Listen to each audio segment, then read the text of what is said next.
لوگوں کے لیے امن و حفاظت کو یقینی بنایا جائے۔ شام، عراق، یمن، حجاز اور دیگر شہروں کے لوگوں کی حفاظت کی جائے۔ کالے گورے کی تفریق نہیں ہونی چاہیے، اور معاویہ کو چاہیے کہ جنگ کے صفین کی تمام باتیں بھلا دے۔ وہ لوگ جو صفین میں معاویہ کے خلاف لڑے تھے، معاویہ ان کی حفاظت و سلامتی کے لیے ضروری اقدامات کرے۔ عراقی عوام بھی پرانی سب باتیں بھلا دیں۔ حضرت علی علیہ السلام کے اصحاب جہاں کہیں بھی آباد ہیں، ان کا خاص خیال رکھا جائے، اور شیعان علی علیہ السلام کو کسی قسم کی تکلیف نہ پہنچائی جائے۔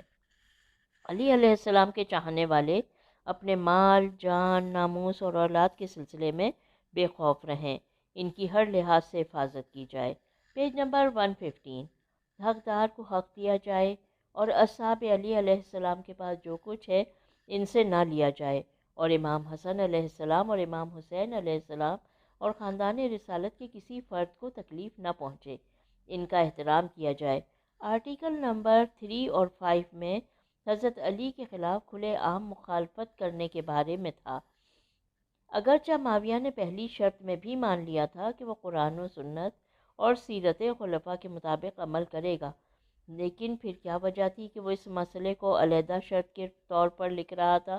اس کا مقصد یہ تھا کہ دنیا والوں پر ثابت کر دے کہ مولا علی علیہ السلام کے خلاف ناسزا الفاظ کہنا جائز ہے۔ یہ بھی ایک طرح کی سازش تھی۔ یہ تھی قرارداد کی مجموعی عبارت۔ معاویہ نے اپنے نمائندہ خصوصی عبداللہ بن عامر کو خالی کاغذ پر اپنے دستخط کر کے امام حسن علیہ السلام کے پاس بھیجا، آپ جو بھی شرائط لکھیں گے میں ان کو قبول کروں گا۔ اس کے بعد معاویہ نے خدا اور پیغمبر کی قسمیں کھائیں کہ وہ ایسا کرے گا اور ایسا نہ کرے گا، اور اس نے زبانی طور پر اس طرح کی باتیں کی اور پھر اس کاغذ پر دستخط کر دیے۔ یہ بات بہرطور تسلیم کرنا پڑے گی کہ امام حسن علیہ السلام اور امام حسین علیہ السلام کے زمانوں اور حالات میں بہت زیادہ فرق تھا۔ اگر امام حسین علیہ السلام امام حسن علیہ السلام کی جگہ پر ہوتے تو آپ بھی وہی کرتے جو کہ آپ کے بڑے بھائی جناب امام حسن نے کیا تھا۔ اسی طرح امام حسن علیہ السلام معاویہ کے بعد تک زندہ رہتے تو آپ امام حسین علیہ السلام کی مانند قیام کرتے۔ ان دونوں شہزادوں کا طرز زندگی اور حکمت عملی ایک جیسی تھی، کیونکہ وہ ایک شجر کے دو ثمر تھے۔ سوال اور جواب، پیج نمبر 116۔ سوال: اگر حضرت امیر المومنین علیہ السلام امام حسن علیہ السلام کی جگہ پر ہوتے تو کیا آپ صلح کرتے یا نہ؟ امام علی علیہ السلام کا ارشاد گرامی ہے کہ میں معاویہ کی حکومت کو ایک دن کے لیے برداشت نہ کروں گا، لیکن امام حسن علیہ السلام نے حکومت معاویہ کو کیوں تسلیم کیا؟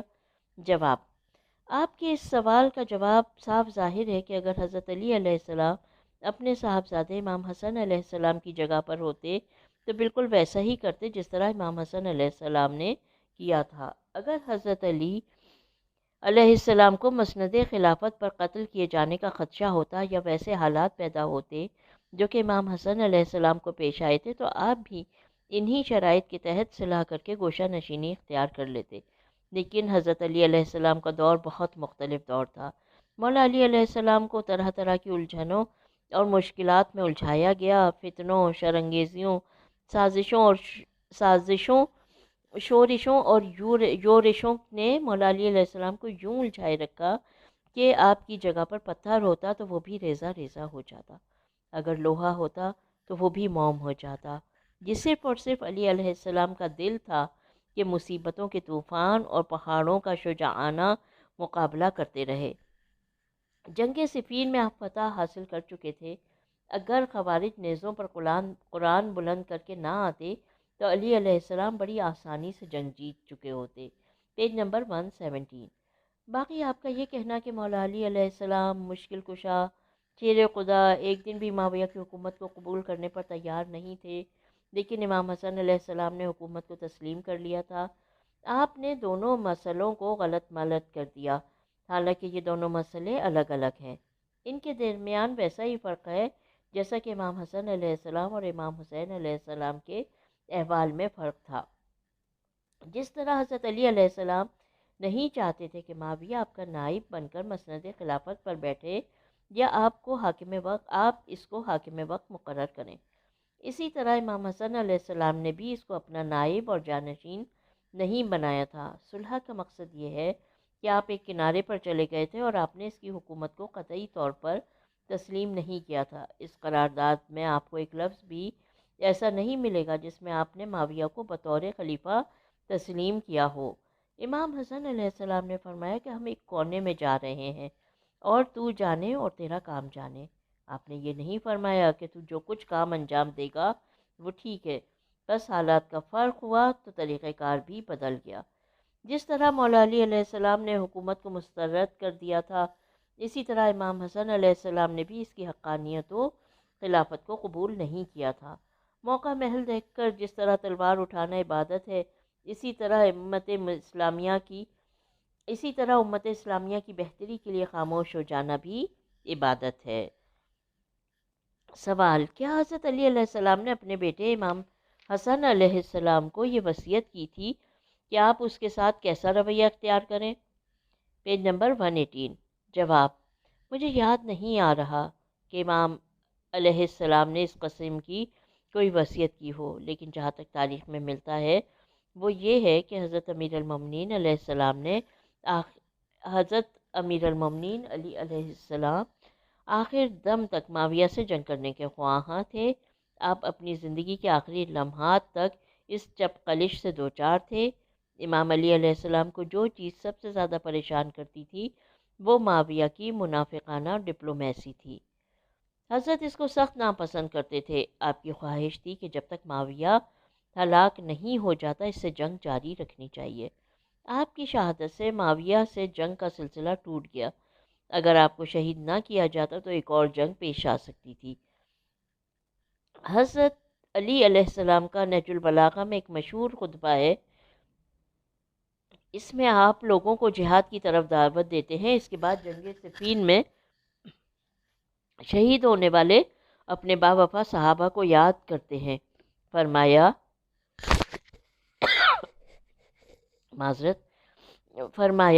کہاں گئے ہیں میرے بھائی، میرے ساتھی؟ وہ سیدھے راستے پر سوار ہوئے، یقیناً وہ حق پر تھے۔ عمار یاسر اور میرے دوست کہاں ہیں؟ نہج البلاغہ خطبہ نمبر 182۔ اس کے بعد آپ نے گریہ کیا۔ آپ کا یہ خطاب نماز جمعہ میں تھا۔ آپ نے لوگوں کو آگے بڑھنے اور جہاد کرنے کی ترغیب دلائی۔ مورخین نے لکھا ہے کہ ابھی دوسرا جمعہ نہ آیا تھا کہ آپ کو ضربت لگی اور شہید ہو گئے۔ امام حسن علیہ السلام نے بھی شروع میں معاویہ سے جنگ کرنے کا پروگرام بنایا تھا، لیکن جب اپنے اصحاب کی بے پرواہی اور اندرونی اختلافات کو ملاحظہ فرمایا تو آپ نے جنگ کا ارادہ ترک کر دیا۔ Page number 119۔ دوسرے لفظوں میں جب آپ نے یہ دیکھا کہ جنگ کرنے سے جگ ہنسائی ہوگی، آپ نے بہتر سمجھا کہ اس حالت میں خاموش رہنے ہی میں عافیت ہے۔ امام حسین علیہ السلام کی سب سے بڑی خصوصیت یہ ہے کہ آپ نے ایمانی لحاظ سے ایک طاقتور جماعت تیار کی جو کہ بڑی اور سخت سے سخت مشکل کا مقابلہ کرنے کی طاقت رکھتے تھے۔ یہ کسی تاریخ نے نہیں لکھا کہ آپ کی جماعت کا کوئی ایک فرد بھی دشمن کی فوج میں شامل ہوا ہو، بلکہ آخری دم تک استقامت کے یہ پہاڑ اپنی اپنی جگہوں اور اپنے ارادوں پر ڈٹے رہے۔ ان کے بچوں تک نے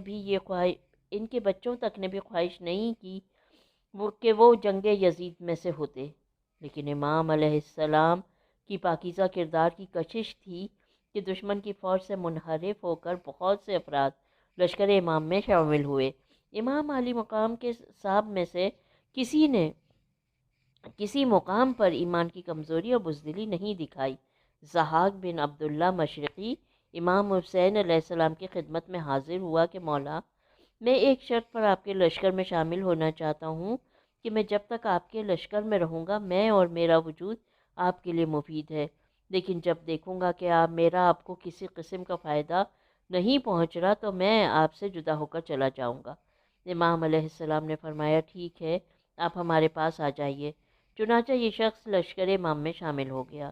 عاشورہ کے آخری لمحات تک یہ شخص وہیں رہا۔ اس کے بعد کہنے لگا مولا اب میں جانا چاہتا ہوں کیونکہ میں دیکھ رہا ہوں کہ میرا آپ کو کسی قسم کا کوئی فائدہ نہیں ہے۔ آپ نے فرمایا ٹھیک ہے، اگر تم جانا چاہتے ہو تو جاؤ۔ اس کے پاس بہت اعلیٰ قسم کا گھوڑا تھا، یہ اس پر سوار ہوا اور اس کو ایڑی لگائی اور لشکر یزید کو چیرتا ہوا باہر نکل گیا۔ Page number 120۔ چند یزیدیوں نے ضحاک کا تعاقب کیا اور وہ اس کو گرفتار کرنا چاہتے تھے، لیکن ان سپاہیوں میں سے اس کا ایک واقف کار نکل آیا۔ اس نے کہا اسے جانے دیجئے کہ یہ جنگ نہیں کرنا چاہتا۔ انہوں نے اسے جانے دیا۔ اس کے علاوہ کسی ایک شخص نے بھی لشکر امام میں سے اپنے ایمان کی کمزوری نہیں دکھائی، لیکن امام حسن علیہ السلام کے اصحاب اگر بزدلی اور کمزوری نہ دکھاتے تو آپ کسی طرح بھی صلح نہ کرتے۔ ایک تو آپ شہید ہو جاتے، دوسرا رسوائی ہوتی، اس لیے آپ نے مصالحت کی۔ یہ وہ فرق ہے جو ایک کے قیام اور دوسرے کی مصالحت پر متنج ہوا۔ جس طرح حضرت علی علیہ السلام معاویہ سے جنگ کے خواہاں تھے، اسی طرح امام حسن علیہ السلام بھی اس سے لڑنا چاہتے تھے، لیکن جب کوفہ والوں کی بے وفائی اور بے پرواہی دیکھی تو آپ نے جنگ کا ارادہ بدل لیا۔ یہاں تک کہ امام علیہ السلام کے لشکر میں بھی کمی واقع ہو گئی تو آپ نے شہر سے باہر آ کر فوجیوں سے فرمایا نقلیہ مقام پر جائیں، اور آپ نے خطبہ دیا اور لوگوں کو جہاد کی طرف دعوت دی تو سبھی خاموش رہے۔ اس مجمع میں صرف عدی بن حاتم اپنی جگہ سے اٹھا اور لوگوں کو ملامت کی اور کہا میں خود جاتا ہوں، چنانچہ وہ چل پڑا۔ 1000 آدمی بھی اس کے ساتھ چل پڑا۔ اس کے بعد امام حسن علیہ السلام نخیلہ مقام پر تشریف لے گئے اور 10 دنوں تک وہیں پر قیام فرمایا۔ صرف 4000 آدمی جمع ہوئے۔ حضرت دوسری مرتبہ پھر تشریف لائے اور لوگوں کو دوبارہ جہاد کی طرف راغب کیا۔ اس مرتبہ لوگوں کی جمعیت کچھ زیادہ اکٹھی ہوئی، لیکن اس کے باوجود انہوں نے ایمان کی کمزوری اور بزدلی کا مظاہرہ کیا۔ Page number 121۔ رات ہوئی، معاویہ کی طرف سے کچھ وہ لوگ آئے، ان کے سرداروں کو پیسے دیے، چنانچہ اسی رات کو وہ لوگ بھاگ کر چلے گئے۔ ٹولیاں ٹولیاں بنا کر جا رہے تھے۔ اس افسوسناک صورتحال کو دیکھ کر حضرت نے مناسب سمجھا کہ ذلت کی بجائے عزت کے ساتھ خاموشی اختیار کی جائے۔ سوال: آپ نے یہ فرمایا کہ اگر امام حسن علیہ السلام صلح نہ کرتے تو تاریخ ان پر اعتراض کر سکتی تھی۔ میرے خیال کے مطابق امام علیہ السلام اگر صلح نامے پر دستخط نہ کرتے تو ان کی ذات پر کوئی فرق نہیں پڑتا تھا، کیونکہ پوری دنیا جانتی ہے کہ معاویہ ایک چالاک و عیار شخص تھا۔ اس نے امام حسن علیہ السلام کی طرف ایک سفید کاغذ بھجوا کر ایک چال چلی تھی۔ معاویہ کو تو لوگ حضرت امیر علیہ السلام کے زمانے سے جانتے تھے کہ یہ شخص صرف اور صرف اقتدار کا بھوکا ہے اور کرسی کے حصول کے لیے اس طرح کے حربے استعمال کرتا رہتا ہے۔ جواب: یہ درست ہے کہ معاویہ بہت ہی چالاک انسان تھا، لیکن دیکھنا یہ ہے کہ امام علیہ السلام نے اسلامی شرائط کو قبول کیا ہے یا غیر اسلامی کو۔ ظاہر ہے اسلامی شرائط ہی امام علیہ السلام نے قبول فرمائی تھی۔ دوسری بات، یہ صلح نامہ ذاتی مقصد اور شخصی مفاد کے لیے نہیں تھا، بلکہ اس میں تمام مسلمانوں کے فوائد مضمر تھے۔ تیسری بات، امام حسن علیہ السلام کے ساتھیوں نے آپ کے ساتھ ہرگز وفا نہ کی۔ پھر اس وقت حکومتی مشینری شب و روز پروپیگنڈا کر رہی تھی کہ معاویہ تو امام علیہ السلام کی ہر بات مانتا ہے، لیکن امام علیہ السلام نہیں مانتے۔ ظاہر ہے اس وقت کا مورخ یہی لکھتا کہ نعوذ باللہ امام حسن علیہ السلام صلح جو انسان نہیں ہے، حالانکہ امن و سلامتی کا قیام ائمہ طاہرین علیہ السلام کی اولین ترجیحات میں شامل ہے۔ Page number 122۔ آپ نے یہ کہا کہ وہاں کے عوام حضرت امیر علیہ السلام کے زمانے سے معاویہ کو پوری طرح سے جانتے اور پہچانتے تھے کہ وہ اپنی ایک بات پر قائم نہیں رہتا، بلکہ کہتا کچھ ہے کرتا کچھ اور ہے۔ دراصل معاملہ کچھ یوں تھا کہ لوگ معاویہ کو اچھا انسان تو نہیں سمجھتے تھے، لیکن ان کے نزدیک وہ حکمران اچھا تھا، اس لیے بھی کوفہ والے قدرے خاموش ہو گئے۔ عوامی رد عمل یہ تھا کہ اگر وہ اچھا انسان نہیں ہے تو کیا اچھا حکمران تو ہے۔ عوامی رد عمل یہ تھا کہ اگر وہ اچھا انسان نہیں ہے تو کیا اچھا حکمران تو ہے۔ وہ کہا کرتے تھے کہ معاویہ نے خطہ شام کو کس طرح سنوارا ہے اور وہاں کے لوگ کس طرح خوشحال ہیں۔ لوگوں نے معاویہ کو اس طرح پہچان رکھا تھا۔ پھر اس کو حکمران ہونے کے بعد اس پورے ملک پر مکمل قدرت حاصل تھی۔ کہا جاتا ہے کہ جس کی لاٹھی اس کی بھینس۔ اس لیے سبھی خاموش تھے۔ اب ان حالات میں حق و صداقت، سچائی، راست بازی کے پیکر امام حسن علیہ السلام تن تنہا کیا کرتے؟ اس وقت لوگوں میں یہ بات عام تھی کہ معاویہ وقت کا بہت بڑا سیاستدان ہے۔ مورخین نے معاویہ کی اس مقام پر مذمت کرتے ہوئے لکھا ہے کہ اگر وہ کوفہ میں بھی حلم و بردباری اور اچھے کردار کا عملی مظاہرہ کرتا تو وہ اسلامی و دینی نقطہ نظر سے بھی کامیاب ہو جاتا۔ معاویہ کے بارے میں مشہور تھا کہ وہ بردبار سیاستدان ہے۔ لوگ اس کو جا کر سر عام گالیاں دیتے اور برا بھلا کہتے تھے، لیکن وہ ان کی تمام باتیں سنی انسنی کر دیتا تھا اور ہنستے مسکراتے ہوئے ان کو انعام و اکرام سے نوازتا تھا۔ اس کے اس رویے کی وجہ سے لوگوں کی سوچ بدل جاتی اور اس بات پر لوگ بہت زیادہ خوش ہو گئے تھے کہ معاویہ دنیا دار حکمران ہے۔ Page number 123۔ امام حسن علیہ السلام اس لیے خاموش ہو گئے تھے کہ وہ لوگوں کے اذہان پیسوں سے خرید لیا کرتا تھا۔ لوگوں کو اس سے غرض نہ تھی کہ وہ نیک ہو، اچھا ہو، دیندار ہو، بلکہ وہ چاہتے تھے کہ جو حکومتی امور کو بااحسن چلا سکے۔ معاویہ کے بارے میں مشہور تھا کہ وہ ایک جا طلب اقتدار کا بھوکا انسان تھا۔ اب بریکٹ میں یہاں پر لکھا ہوا ہے، جس طرح آج کے دور میں قومی اور صوبائی اسمبلیوں کو خریدا جاتا ہے، اس وقت بھی معاویہ اعتراض کرنے والے کو پیسے دے کر خاموش کرا دیتا تھا، بلکہ اس کے بڑے بڑے مخالف مالی اور مادی لالچ کی وجہ سے اس کے ساتھی بن گئے۔ بریکٹ یہاں پر اوور ہو جاتی ہے۔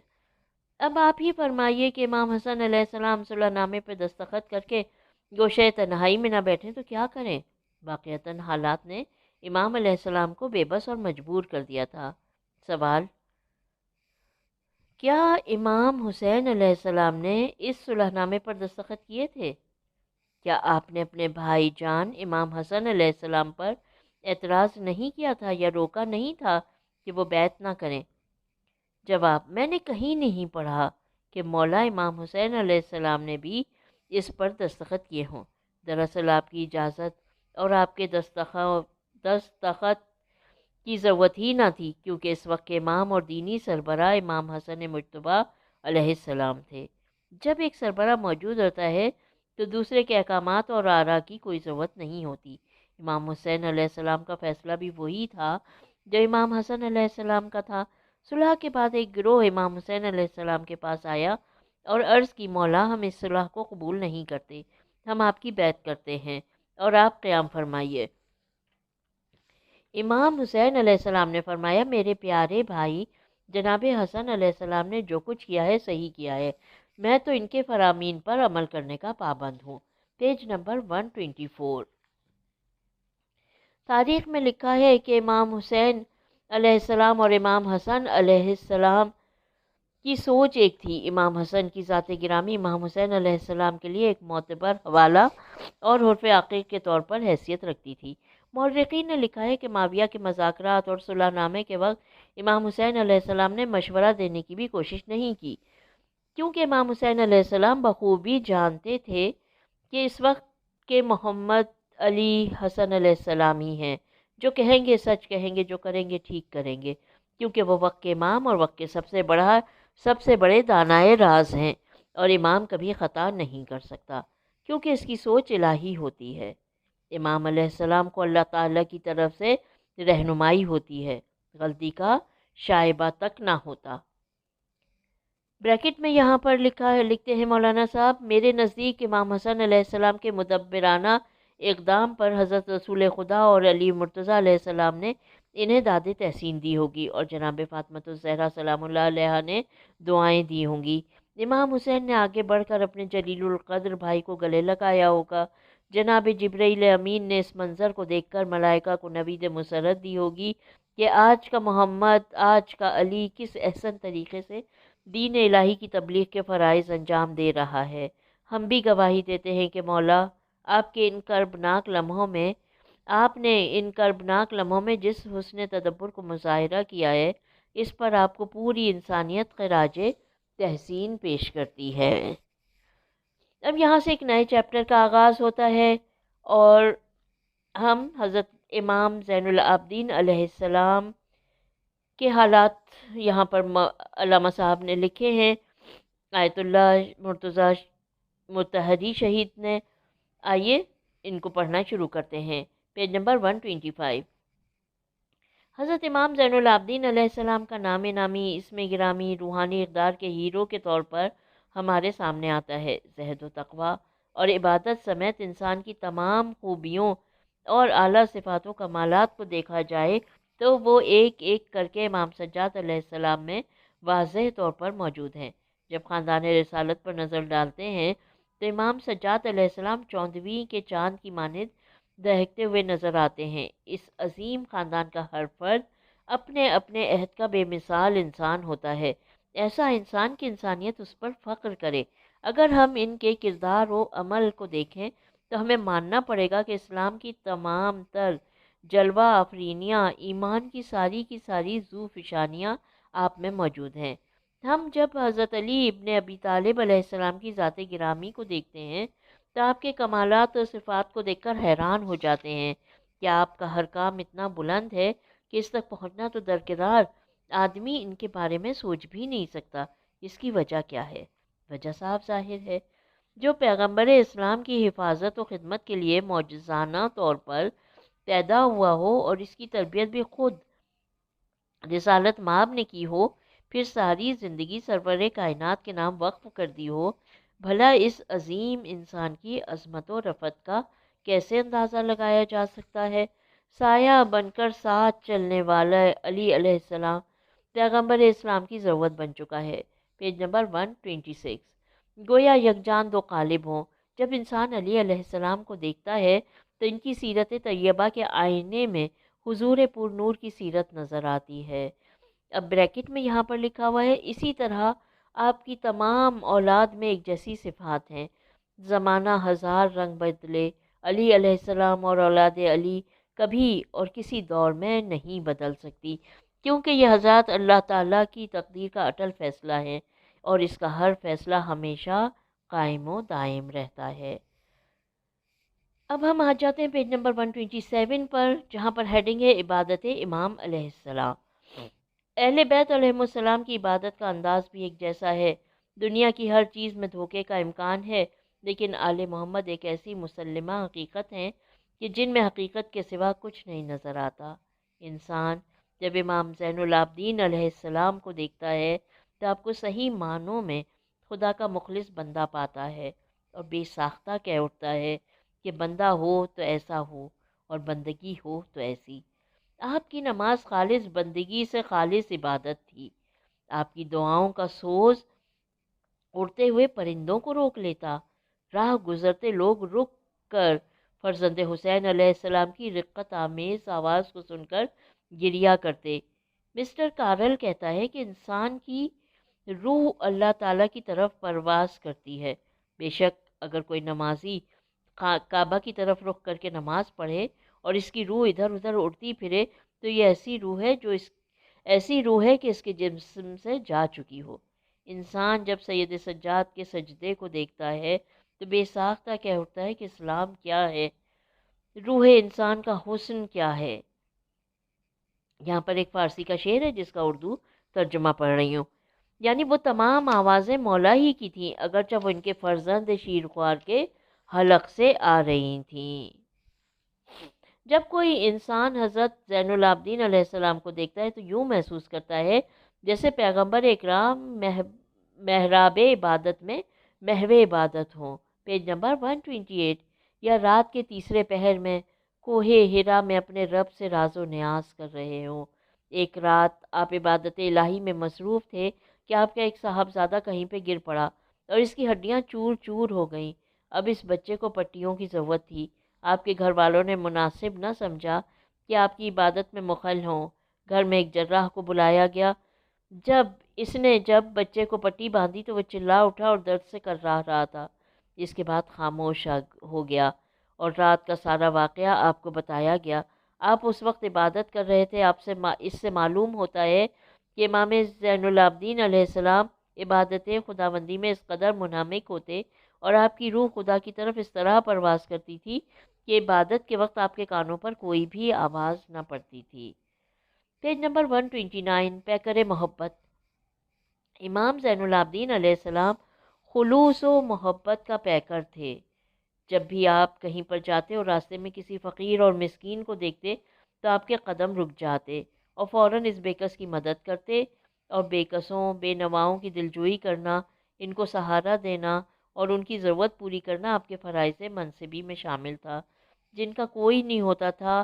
آپ اس کے دوسروں سے بڑھ کر ڈھارس بندھاتے، اس کو اپنے در دولت پر لے آتے اور اس کی ضرورت پوری کرتے تھے۔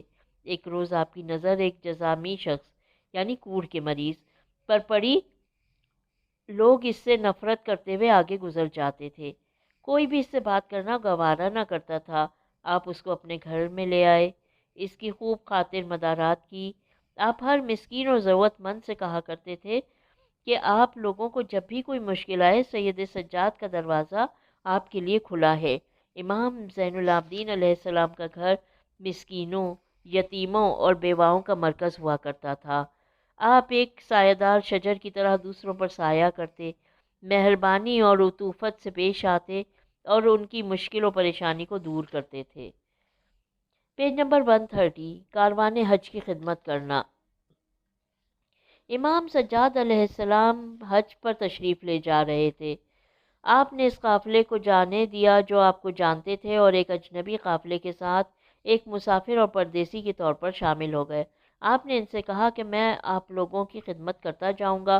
انہوں نے بھی مان لیا۔ اونٹوں اور گھوڑوں کے سفر میں 12 دن لگتے تھے۔ امام علیہ السلام اس مدت میں تمام قافلہ والوں کی خدمت کرتے رہے۔ اثناء سفر میں یہ قافلہ دوسرے قافلے کے ساتھ جا ملا۔ ان لوگوں نے امام علیہ السلام کو پہچان لیا اور دوڑ کر آپ کی خدمت میں آئے۔ عرض کی مولا آپ کہاں؟ امام نے سب کی خیریت دریافت کی۔ انہوں نے اس قافلے سے پوچھا کہ کیا تم اس نوجوان کو پہچانتے ہو؟ انہوں نے کہا نہیں، یہ ایک مدنی نوجوان ہے اور بہت ہی متقی اور پرہیزگار ہے۔ وہ بولے تمہیں خبر نہیں، یہ حضرت امام زین العابدین علیہ السلام ہے، اور آپ ہیں کہ امام سے کام لیے جا رہے ہیں۔ یہ سن کر وہ لوگ امام کے قدموں میں گر پڑے۔ عرض کی مولا آپ ہمیں معاف کر دیجئے کہ ہم نے لا علمی کی بنا پر آپ کی شان میں گستاخی کی۔ کہاں آپ کی عظمت و رفعت اور کہاں ہماری پستی۔ ہم پر کہیں عذاب الہی نہ آ پڑے۔ آپ ہمارے آقا و مولا ہیں، آپ کو سرداری کی مسند پر بیٹھنا چاہیے تھا۔ Page number 131۔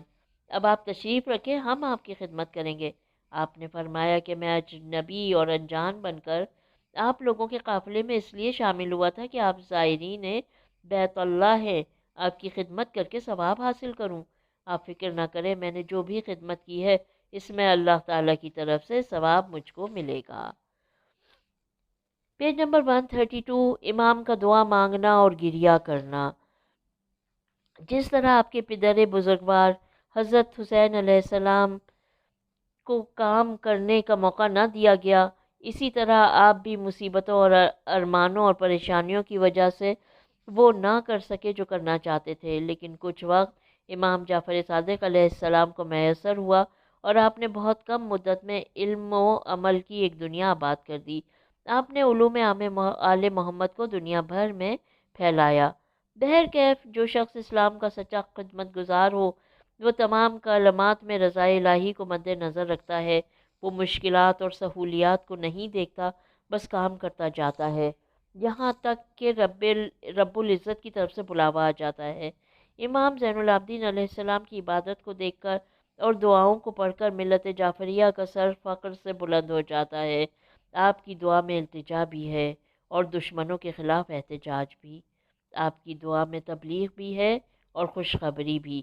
گویا برکتوں، رحمتوں کی ایک موسلا دھار بارش برس رہی ہے۔ بعض لوگوں کا زعم باطل ہے کہ چونکہ امام سجاد علیہ السلام نے والد بزرگوار کی شہادت کے بعد تلوار کے ذریعے جہاد نہ کیا، اس لیے آپ نے دعاؤں پر اکتفا کی اور غموں کو دور کرنے کے لیے ہر وقت دعا مانگا کرتے تھے۔ ایسا ہرگز نہیں ہے۔ آپ نے اپنے والد گرامی کو زندہ کرنے کے لیے اس کی یاد کو ہر وقت تازہ کیے رکھا۔ دنیا والوں کو معلوم ہونا چاہیے، کربلا کو کربلا بنایا ہی سید سجاد نے ہے۔ Page number 133۔ آپ کا اپنے پیاروں کی یاد میں گریہ کرنا بھی جہاد تھا۔ آپ دنیا والوں کو بتانا چاہتے تھے کہ امام حسین علیہ السلام کا مقصد قیام کیا تھا۔ آپ نے اتنی تکلیفیں پریشانیاں برداشت کیوں کی؟ آپ پر ظلم کیوں ہوا اور کس نے کیا؟ یہ سب کچھ سید سجاد نے بتایا۔ میرے نزدیک امام سجاد علیہ السلام کی مصیبت کا باب ہی سب آئمہ کے مصائب سے الگ اور انوکھا ہے۔ خدا جانے کتنا مشکل وقت ہوگا جب یزید ملعون ممبر پر بیٹھ کر نشے سے مدہوش ہو کر امام مظلوم کے سر اقدس کی توہین کر کے اپنے مظالم کو فتح و کامیابی سے تعبیر کر رہا تھا۔ پھر کتنا کٹھن مرحلہ تھا وہ جب مقدرات عصمت کی طرف اشارہ کر کے پوچھتا تھا یہ بی بی کون ہے اور وہ بی بی کون؟ یہ جناب سجاد علیہ السلام کا ہی دل تھا جو نہ سہنے والے غم بھی بڑی بے جگری سے سہتا رہا۔ یہ وہ غم تھا کہ پہاڑ بھی برداشت نہ کر سکتے تھے۔ پھر والد گرامی اور شہدائے کربلا کی شہادت کے بعد آپ نے جس انداز میں یزیدیت کا جنازہ نکالا اور اپنے عظیم بابا کا مقصد شہادت بیان کیا کہ کائنات کا ذرہ ذرہ بول اٹھا، سید سجاد تیری عظمتوں کا کیا کہنا۔ آپ واقعہ کربلا کے بعد ہر وقت گریا کرتے رہتے۔ اشکوں کا سیلاب تھا جو رکتا نہیں تھا، آنسو تھے کہ بہتے رہتے تھے۔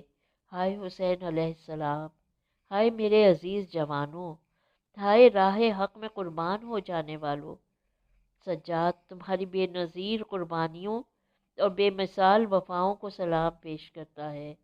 آہ، غم کا وہ کوہ گراں، جب تک یہ دنیا باقی ہے غم شبیر سلامت رہے گا۔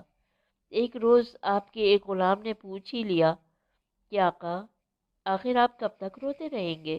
اب تو صبر کیجئے۔ اس نے خیال کیا تھا کہ امام شاید اپنے عزیزوں کو یاد کر کے روتے ہیں۔